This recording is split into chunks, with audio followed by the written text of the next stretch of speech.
ஓம் சாந்தி. 19/3/2024 சாகார முரளி. இன்று சிவ பகவான் கூறுகிறார், இனிமையான குழந்தைகளே, அடிக்கடி தந்தை மற்றும் ஆஸ்தியை நினைவு செய்யுங்கள். தந்தை ஆன்மீக சர்ஜன் உங்களை நோயற்றவர்களாக ஆக்குவதற்காக ஒரே ஒரு மருந்தை கொடுக்கிறார். குழந்தைகளே, என்னை மட்டும் நினைவு செய்யுங்கள். கேள்வி: தனக்குத்தானே எவ்விதமாக பேசிக்கொண்டால் மிகுந்த மகிழ்ச்சி ஏற்படும்? பதில்: தனக்குத்தானே பேசுங்கள். இந்த கண்களால் என்னவெல்லாம் பார்க்கிறோமோ அவை அனைத்தும் அழியப் போகிறது. அவ்வளவுதான். நாம் மற்றும் பாபா மட்டும்தான் இருப்போம். இனிமையான தந்தை நம்மை சொர்க்கத்தின் எஜமானர்களாக ஆக்கிவிடுகிறார். இப்படி பேசுங்கள், தனிமையில் அமர்ந்து விடுங்கள், அப்போது குஷி ஏற்படும். ஓம் சாந்தி. பரம்பிதா சிவ பகவான் கூறுகிறார், இனிமையிலும் இனிமையான குழந்தைகளுக்கு இது புருஷோத்தம சங்கம யுகம் என்பது ஒவ்வொரு அடியிலும் நினைவில் இருக்க வேண்டும். இதையும் குழந்தைகளாகிய நீங்கள்தான் அறிந்திருக்கிறீர்கள். அதுவும் வரிசை கிரமமான முயற்சிக்கேற்றாற்போல் அறிந்திருக்கிறீர்கள். நாம் இப்பொழுது புருஷோத்தம சங்கம யுகத்தில் உத்தம புருஷர்களாக ஆகிக்கொண்டிருக்கிறோம் என்பது புத்தியில் நினைவிருக்கட்டும். மேலும் ராவணனுடைய கூண்டிலிருந்து நம்மை விடுவிப்பதற்காக தந்தை வந்திருக்கிறார். எப்படி ஒரு பறவை கூண்டிலிருந்து விடுவிக்கும் போது மிகவும் குஷியாக பறந்து சென்று சுகத்தை அனுபவிக்கிறதோ, அதுபோல் இந்த கலியுகம் ராவணனுடைய கூண்டு என்பது குழந்தைகளுக்கு தெரியும். இங்கு அநேக விதமான துன்பங்கள் இருக்கிறது. துக்கமே துக்கம்தான். இப்போது இந்த கூண்டிலிருந்து விடுவிப்பதற்காக தந்தை வந்திருக்கிறார்.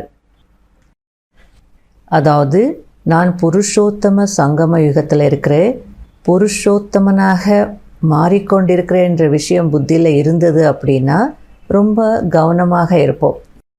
எண்ணம், சொல், செயல் எப்படி இருக்கணும், நான் என்ன செய்யணுன்ற விஷயத்தில் கவனமாக இருப்போம். ஆகையில் பாபா இது எப்போவுமே புத்தியில் இருக்கட்டும் அப்படின்றார். அதே நேரத்தில் இன்னும் ஒரு விஷயம் புத்தியில் இருக்கணுன்றார். எப்படி ஒரு பறவையை கூண்டிலிருந்து விடுவிக்கிறாங்க அப்படின்னா அது எவ்வளோ சந்தோஷமாக பறந்து போகுது. அதுபோல் இந்த கலியுகம் ராவணனுடைய கூண்டு. இதிலிருந்து விடுவிக்கிறதுக்காக பாபா வந்திருக்கிறார் அப்படின்னா நம்ம விடுபட போகிறோம் அப்படின்னு எவ்வளோ சந்தோஷம் இருக்கணும். தவறுகள் செய்தோன்னா மீண்டும் கூண்டுலேயே இருப்போம், பறந்து போக முடியாது. ஆகையால் பாபா கவனமாக இருங்க அப்படின்றார். நீங்கள் இப்பொழுது அசுரனிலிருந்து தேவதையாக ஆகிக்கொண்டிருக்கிறீர்கள். அசுர ராவணன், அதாவது 5 விகாரங்களின் மீது வெற்றி அடைகிறீர்கள். மற்றபடி யாரையும் எரிப்பது போன்ற விஷயம் எதுவும் கிடையாது. அதாவது இங்கே நீங்கள் ராவணனை எரிக்கலை, ராவணன் மீது வெற்றி அடைகிறீங்க. பக்தியில் என்ன செய்கிறாங்க? ராவணனுடைய கொடும்பாவியை செய்து எரிக்கிறாங்க. ஆனால் நீங்கள் அப்படி செய்யலை அப்படின்றார். குழந்தைகளாகிய நீங்கள் மிகுந்த குஷி அடைகிறீர்கள். தந்தை புத்தியினால் என்னை நினைவு செய்யுங்கள் என்று மட்டும்தான் கூறுகிறார். அஞ்ஞான காலத்தில் தந்தையை நினைவு செய்வதற்காக சார்ட் எழுதினீர்களா என்ன? எனவே இதில் எழுத படிப்பதற்கான எந்த அவசியமும் இல்லை. பாபா, நாங்கள் உங்களை மறந்து விடுகிறோம் என்று பாபாவிடம் சொல்கிறார்கள். இதை யாராவது கேட்டால் என்ன சொல்வார்கள்? அதாவது அப்படி சொல்லாதீங்கன்றார் பாபா. உங்களை மறந்துடுவோன்னு சொல்லாதீங்க. யாராவது கேட்டால் என்ன நினைப்பாங்க? தந்தையை போய் மறந்துட்டாங்கன்னு அதுக்கு என்ன அர்த்தம்? நாங்கள் உயிருடன் வாழ்ந்து கொண்டே தந்தையினுடையவர்களாக ஆகியிருக்கிறோம் என்றும் சொல்கிறீர்கள். ஏன் ஆகியிருக்கிறீர்கள்? தந்தையிடமிருந்து உலக ராஜ்யத்தின் ஆஸ்தியை அடைவதற்காக தானே. பிறகு அப்படிப்பட்ட தந்தையை ஏன் மறக்கிறீர்கள்? இவ்வளவு உயர்ந்த ஆஸ்தி கிடைக்கிறது என்றால் அப்படிப்பட்ட தந்தையை உங்களால் நினைவு செய்ய முடியவில்லையா? தந்தையிடமிருந்து ஆஸ்தி அடைய வேண்டுமென்றால் நினைவும் செய்ய வேண்டும், தெய்வீக குணங்களையும் கடைபிடிக்க வேண்டும். அதாவது தெய்வீக குணங்கள் மிகவும் அவசியம். அப்போதான் பாபாவை நினைக்க முடியும். நல்ல குணங்கள் இருந்ததுன்னா நம்முடைய செயல்களும் நல்லா இருக்கும், தவறுகள் எதுவுமே செய்ய மாட்டோம், ஆகையால வீண் எண்ணங்கள் எதுவுமே இருக்காது, பாபாவை நினைக்க முடியும், ஆஸ்தி அடைய முடியும். அசுர குணங்கள் இருந்ததுன்னா ஏதாவது தவறுகள் செய்துட்டே இருப்போம், பாவ சுமை ஒரு பக்கம், நம்ம இப்படி செய்துட்டோமே என்ற பச்சாத்தாபம் ஒரு பக்கம், ஆகையால புத்தி பாபாவிடம் போகாது. ஆகையால பாபா தெய்வீக குணங்களை கடைப்பிடிக்கணுன்றார். இங்கு எல்லையற்ற தந்தையின் குழந்தைகளாகிய பிறகும் ராஜ்யத்தை அடைவதற்கான அறிவு நிறைய பேருக்கு இருப்பதில்லை. அதிசயமான விஷயம். அப்படிப்பட்ட தந்தையை நினைவு செய்யாதிருப்பது அதிசயமான விஷயம் அல்லவா? அடிக்கடி பாபா மற்றும் ஆஸ்தி நினைவிற்கு வர வேண்டும். இப்பொழுது மனிதர்களுக்கு எவ்வளவு துக்கம் இருக்கிறது? தந்தை வந்திருக்கிறார் என்றால் இது கண்டிப்பாக விநாசத்தின் நேரம் என்று அர்த்தம். இந்த யுத்தத்திற்கு பிறகு எத்தனை பிறவிகள், எத்தனை வருடங்கள் யுத்தத்தின் பெயரே இருக்காது என்பதை நீங்கள் அறிந்திருக்கிறீர்கள். ஒருபோதும் யுத்தம் நடக்காது, துக்கம் வியாதியின் பெயரே இருக்காது. இப்போது எத்தனை வியாதிகள் இருக்கிறது? குழந்தைகளே, இப்போது உங்கள் அனைவரையும் துக்கத்திலிருந்து விடுவித்து விடுகிறேன் என்று தந்தை கூறுகிறார். பிரம்மா மற்றும் பிராமணர்களாகிய உங்களுடைய பாகத்தை பற்றி யாருக்கும் தெரியாது. முக்கியமான பாகம் பிரம்மாவினுடையதல்லவா? அவர்தான் தந்தைக்கு ரதமாகிறார்.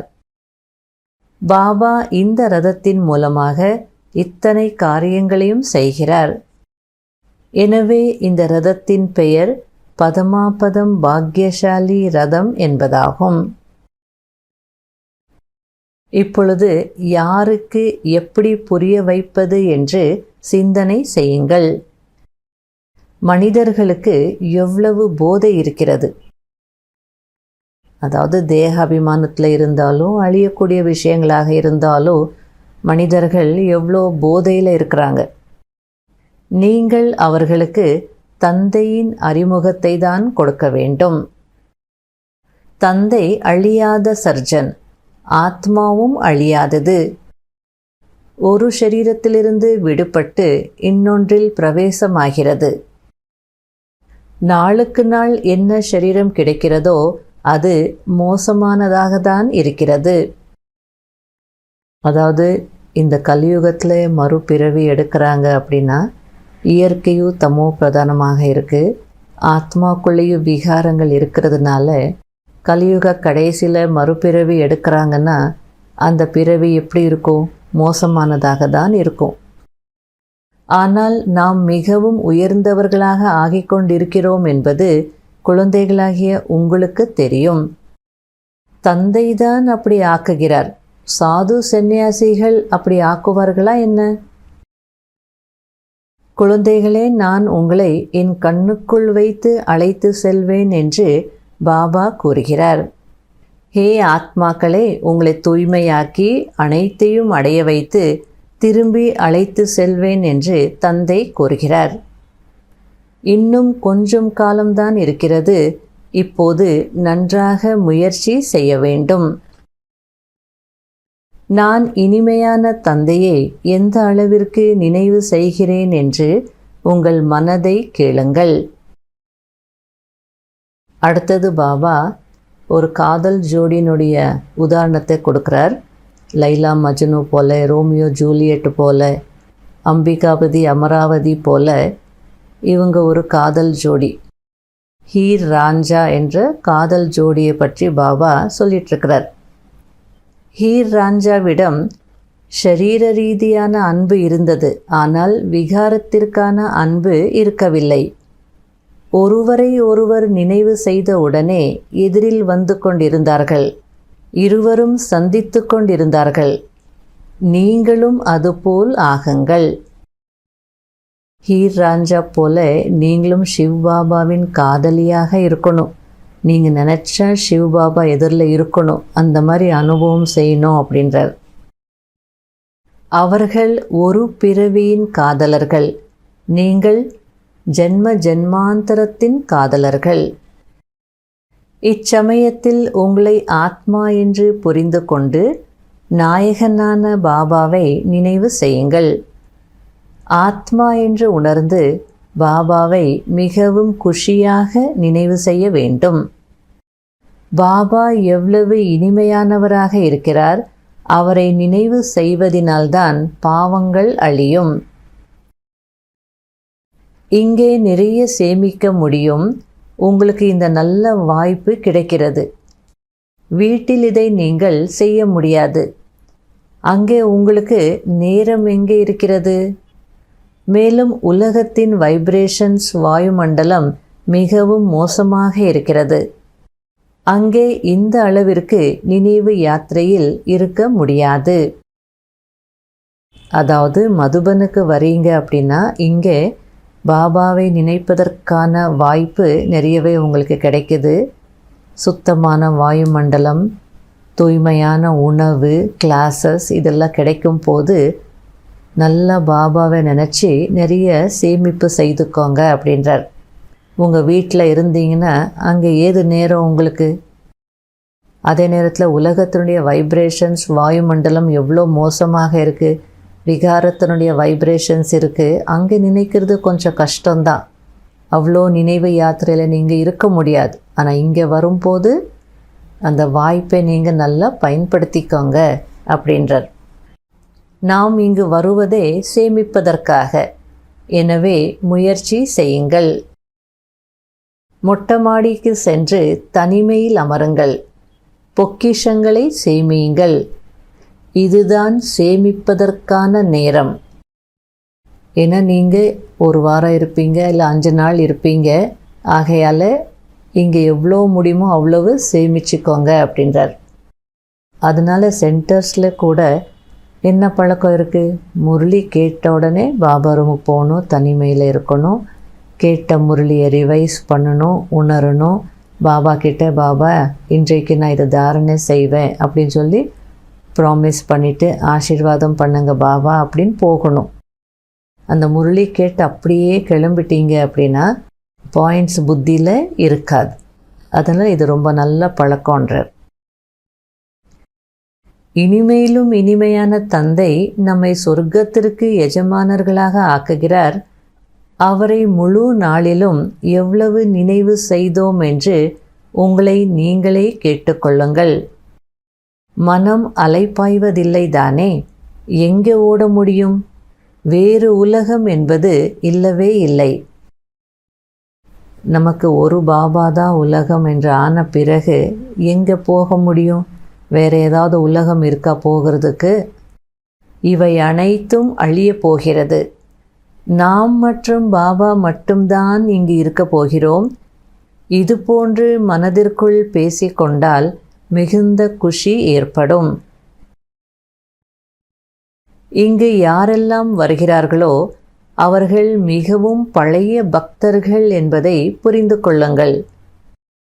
வராதவர்கள் இன்றைய கால பக்தர்கள். அவர்கள் தாமதமாக தான் வருவார்கள். அதாவது யாரெல்லாம் பாபா குழந்தைகளாக மாறியிருக்காங்களோ அவங்க எல்லாம் பல ஜென்மங்களாக பக்தி செய்தவங்க, பழைய பக்தர்கள். ஆனால் இன்னும் வரல அப்படின்னா அவங்க எல்லாம் இந்த காலத்தினுடைய பக்தர்கள். அவங்க லேட்டாக தான் வருவாங்க அப்படின்றார்.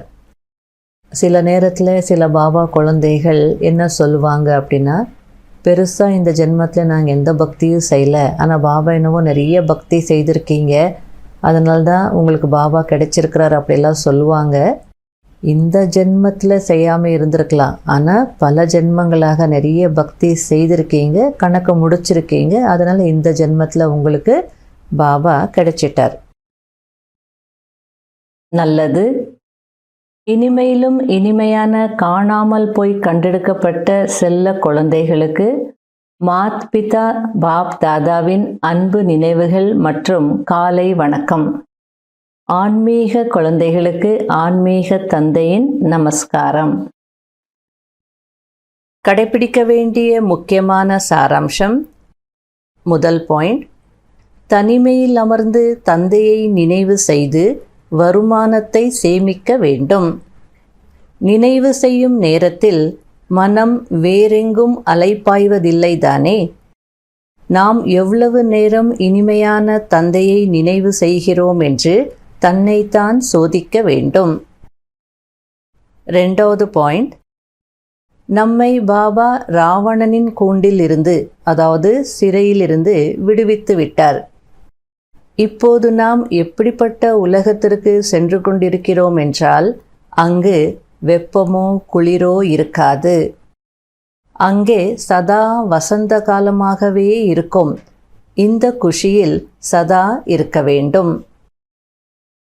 வரதானம்: என்னுடையது என்பதை உன்னுடையதாக மாற்றி கவலையற்ற சக்கரவர்த்தி ஆகக்கூடிய குஷி என்ற பொக்கிஷத்தில் நிரம்பியவர் ஆகுங்கள். எந்த குழந்தைகள் அனைத்தும் உன்னுடையது என்று ஆக்கிவிட்டார்களோ அவர்கள் கவலையற்று இருப்பார்கள். என்னுடையது என்று எதுவும் இல்லை, எல்லாமே உங்களுடையது. இப்படிப்பட்ட மாற்றம் செய்துவிடும் போது கவலையற்றவர்களாக ஆகிவிடுவீர்கள். ஒவ்வொருவரும் வாழ்க்கையில் கவலையற்றவர்களாக இருக்க விரும்புகிறார்கள். எங்கு கவலை இல்லையோ அங்கு சதா குஷி இருக்கும். எனவே உன்னுடையது என்று சொல்வதினால், கவலையற்றவராக ஆகிவிடுவதினால், குஷியின் பொக்கிஷத்தினால் நிரம்பியவராக ஆகிவிடுகிறீர்கள். கவலையற்ற சக்கரவர்த்திகளான உங்களிடம் சத்யுகத்தில் கூட இல்லாத அந்த அளவிற்கு கணக்கில்லாத, குறையாத மற்றும் அழிவில்லாத பொக்கிஷங்கள் இருக்கிறது. ஸ்லோகன்: பொக்கிஷங்களை சேவையில் ஈடுபடுத்துவது என்றால் சேமிப்பு கணக்கை அதிகரித்து கொள்வதாகும். இன்றைய அவ்வியக்த சமிக்ஞை: நீங்கள் கவலையற்ற சக்கரவர்த்திகள், துக்கமில்லாத உலகத்திற்கு சக்கரவர்த்திகள் என்று பாப் தாதா டைட்டில் கொடுத்திருக்கிறார். ஆகையால் எப்பொழுதாவது ஏதாவது விஷயம் வந்தது என்றால் அப்பொழுது நீங்கள் துக்கமில்லாத உலகத்திற்குள் சென்றுவிடுங்கள். எங்கு ஈஸ்வரிய போதை அல்லது ஈஸ்வரிய பெருமிதம் இருக்கிறதோ அங்கே கவலைகள் இருப்பதில்லை. கவலையற்ற சக்கரவர்த்திகள், துன்பமில்லாத சக்கரவர்த்திகள் ஆகிவிடுவீர்கள். ஆக நீங்கள் அனைவரும் ஈஸ்வரிய பொக்கிஷங்களில் நிரம்பியவர்கள், கவலையற்ற சக்கரவர்த்திகள். என்ன ஆகுமோ ஏது ஆகுமோ என்ற கவலையும் இல்லை. 3 காலங்களையும் உணர்ந்த திரிகாலதர்ஷி நிலையில் நிலைத்திருப்பவர்களுக்கு என்ன நடந்து கொண்டிருக்கிறதோ அது நன்றாகவே நடந்து கொண்டிருக்கிறது. இனிமேல் நடக்க இருப்பதும் கூட இன்னும் நன்றாக இருக்கும் என்பது தெரியும். ஆகையால் அவங்க கவலையற்ற நிலையில் இருப்பாங்க அப்படின்னு சொல்லிட்டுருக்கிறார். ஓம் சாந்தி.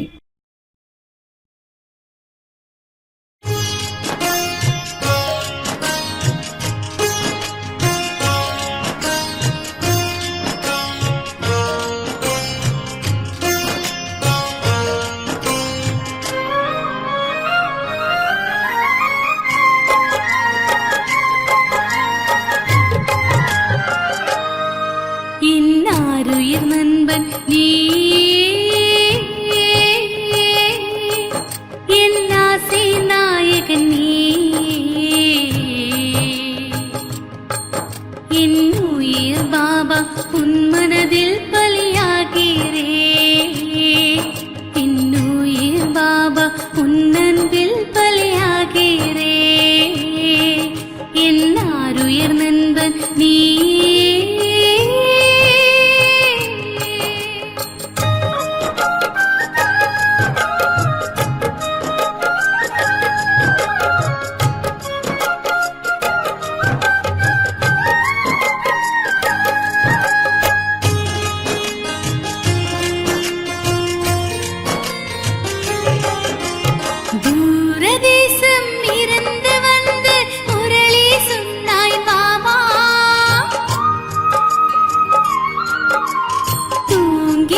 உன்ன